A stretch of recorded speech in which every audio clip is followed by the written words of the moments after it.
We marched without water or rest until the rustle of the wind in the trees gave way to a halting, mechanical groan.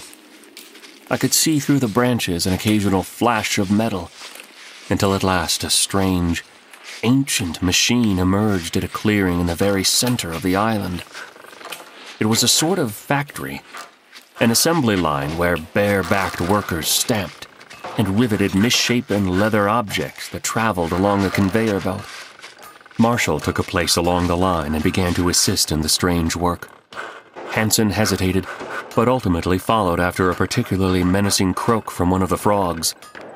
I, too, followed, until a familiar face stopped me cold. Aurelius Kensington, the great explorer. It was Kensington who discovered the overland route to Cedar Point. Kensington who crossed Lake Michigan on a makeshift raft, fashioned from driftwood and squirrel pelts. Kensington who captained the SS Prince Gustavo in search of Atlantis a dozen years earlier.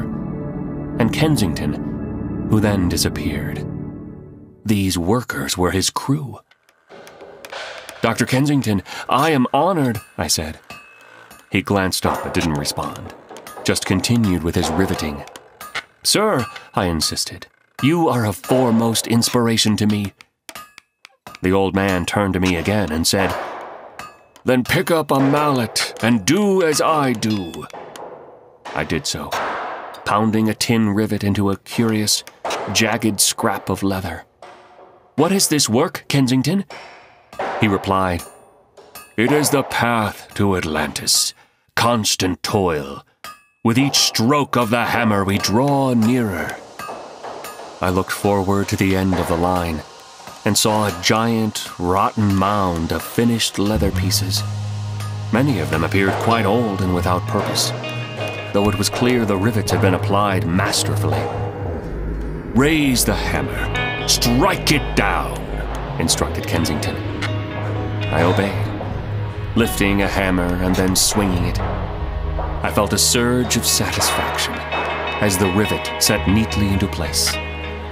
I began to understand Kensington and worked for a spell while the frogs sang.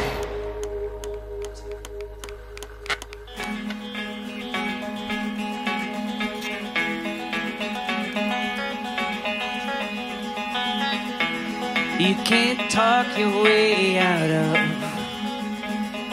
the belly of the beast you love. Whether you believe it, she knows you don't mean it. Keeps you safe and warm. Nor will you change her ways. That's the nature of the beast you crave. She's a lonely rider, not a holy martyr. That's just what she said. The beauty of the beast is the master of the priestess. The office of the priestess. You.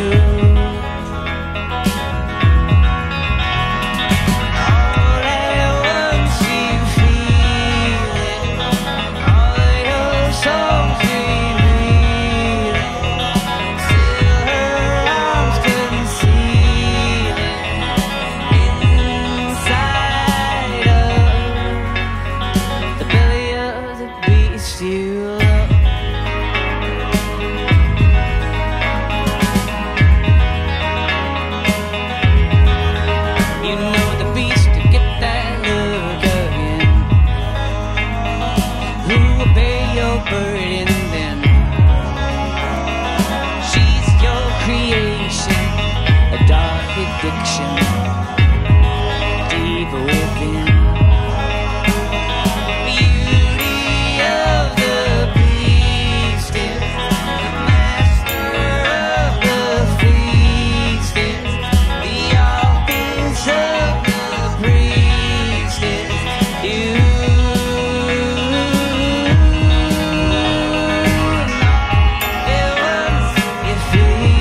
belly of the beast you